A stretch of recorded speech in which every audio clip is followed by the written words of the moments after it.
Hey, and welcome to the Short Stuff. I'm Josh, and there's Chuck, and it's just us, but we're going to do it. No problem. Everybody just calm down. This is Short Stuff. That's right. I thought about getting one together about this topic because my daughter Ruby got the wind knocked out of her for the first time.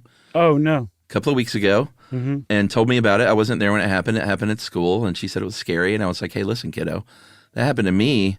I think she got hit in the chest or something, but I, when I was young, fell out of a tree it wasn't super high, but it was probably like 7 or 8 feet, like directly on my back, and got the wind knocked out of me really bad. I think maybe the only time that's happened. And if you've never had it happen, it's a very panicky, scary situation because you literally cannot get a breath. You're just like, I wish people could see me now because I'm sort of silently freaking out.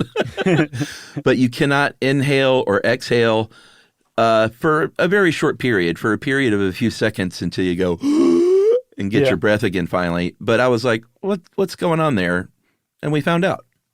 Yeah. Also, that's funny that coincided with somebody wrote in an email in the last week or so asking for us to explain getting the wind knocked out of you. Yeah. So it's in the air right now, apparently. Well, I wish we could name that person, but I didn't realize that. So thank you to whoever that was. So there's another name for this. It's called phrenospasm.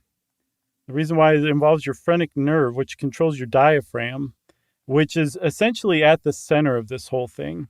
And to understand, I guess, how all this works, you kind of have to understand how we breathe, right? Yeah.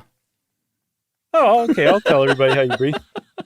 So that diaphragm is a huge mass of muscle and tendon. It's kind of dome shaped. It almost looks like the insignia for the Star Trek Federation, right? It's right underneath your lungs. I'm trying to bring some of our nerdier fans back. Oh, okay. And when it expands, we exhale because it forces air out of our lungs. When we inhale again, the diaphragm contracts and gets smaller so our lungs can fill with air. Eventually, they reach a point where they're low enough in pressure that the air inside of our lungs is low enough in pressure compared to the outside air pressure that the outside air is like, I can't stand it anymore, and rushes in to fill our lungs up, which allows us to breathe again. Exactly. And if we're just hanging out, if we're relaxed, or even if we're doing something athletic, the diaphragm is working as it should. Breathing is involuntary. It's an automatic function of our nervous system. Our body's just doing it, and there's really no problems that are happening. The problem with getting winded happens when you get either like a sock to the chest. If you ever look up like martial arts, where should I hit somebody to take them down? They'll list a bunch of things like the side of the neck or all these different places where you can punch someone to kind of not paralyze them necessarily, but at least stop them. And they always say aim for that solar plexus, which is very near the diaphragm, and it sort of acts like a bullseye if you're trying to say punch there. And so if you get socked right there, either by a fist or if you fall out of that tree and land on your back or something, it can potentially, paralyze, at least temporarily paralyze that diaphragm because it's spasming to the point where you're just, nothing is working as it should. And it is super, super scary. Yeah. So your diaphragm is either, like you said, paralyzed or else it's spasming. And when that happens, not only can you not breathe in, the reason you start panicking immediately is part of getting the wind knocked out of you. And the reason that name is so perfect is the first part of it is all of the air in your lungs is expelled suddenly. Right. So you've got no air in reserve and you can't breathe. That's why it sucks so terribly, terribly bad. You're dying for a few seconds. Yeah. Pretty much. I mean, You are. The thing is from everything I've seen, it's not a life-threatening thing. No. Your diaphragm stops spasming like clockwork in just a few seconds and you start breathing again.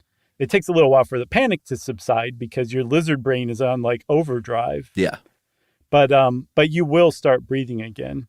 And talking about the solar plexus for a second, may I stand on my soapbox for a second? Yeah.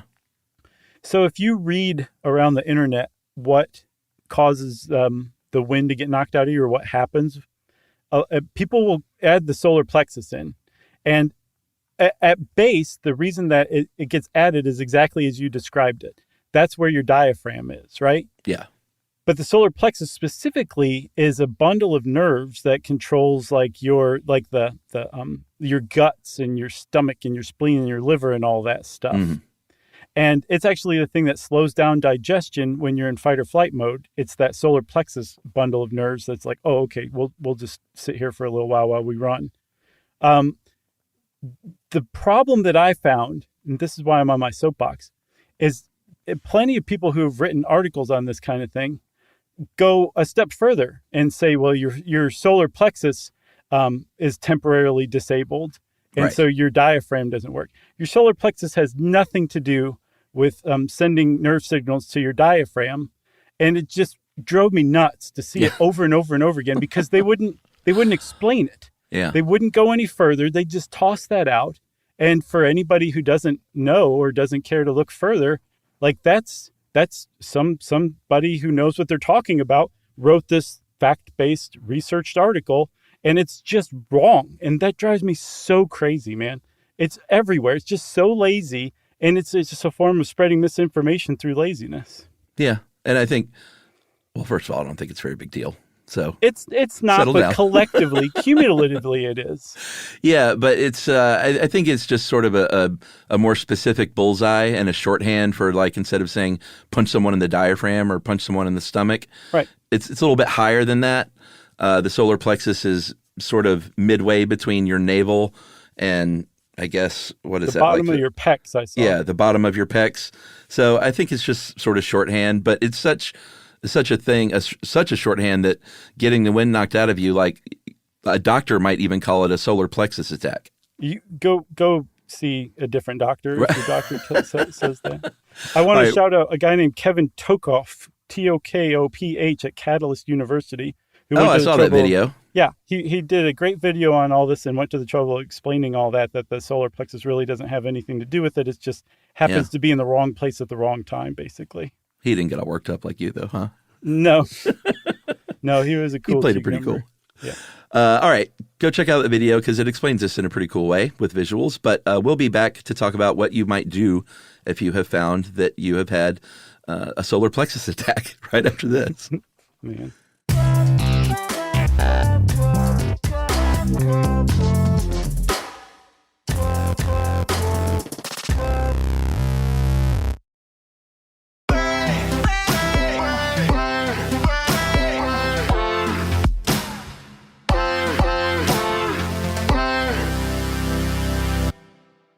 All right, what can you do, buddy, if you get socked and land on your back or something?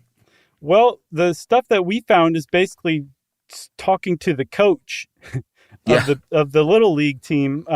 Basically, what you want to do is you have the person who had the wind knocked out of them take a knee, right? So when he's on the ground, when knees forward, have them raise their hands above their head and arch their back and stick their chest out. You want to hold their hands up and kind of pull it back a little bit and tell them to breathe deeply.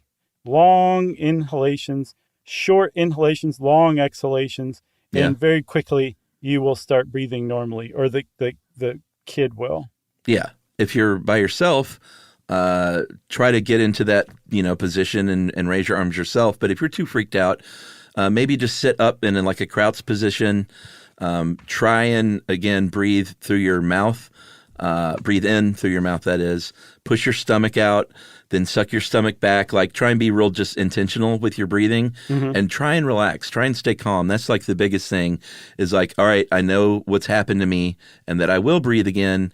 So try and kind of dim the panic a little bit. I've also seen where if you're near a pillow, if you fall out of a tree, you're kind of out of luck, I guess. But if there is a pillow, you can put a pillow under your knees and head, and that will, I guess, get you in a better position. But again, if you're with someone, try to get them to help you, or hopefully they'll know to help you with the over the head stuff. Right. I guess you could be a kid who knew they were going to fall out of a tree, but they were jumping out of a tree, so they strapped a pillow to their front and back as padding. Oh, sure. And then found it didn't work, but then you have the pillows handy when you're trying to get the breath back in you. Yeah, yeah. But just know that you'll start breathing You'll get that big inhale in a matter of seconds, and then you'll be just sort of breathing normally in a few minutes usually. I saw like 10 to 15, but I haven't seen that it really even takes that long. Really long. Yeah. I don't remember what the circumstances were for me getting the wind knocked out of me, but I definitely have. It feels like a rite of passage. I think so. And hopefully it does not happen to you, but if it does, stay calm. One other thing, though, if the breathing does not return to normal within several minutes or 10 to 15 minutes, go to the hospital because you might have like a fractured rib or a collapsed lung. Totally. Something worse could have happened, but that's how you tell. Yeah, absolutely. I have a tailbone bruise from spring break like 2.5 weeks ago that just will not go away. Man, those hurt. Yeah, it just every time I'm sitting for a while and I get up and walk, it just feels like someone's stabbing me in my right butt cheek. Oh, you need one of those inflatable donuts. Huh? I guess that would help. It's just I think that a deep tailbone bruise just takes a long, long time to go away. You going to tell us how you got that? Was it through rope trauma? No, golf cart injury.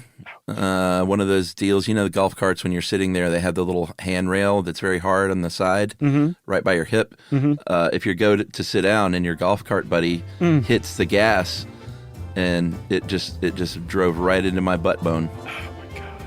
Yeah, I'm all right though. That's a great way to end this one. All right. Short stuff's out. Stuff You Should Know is a production of iHeartRadio.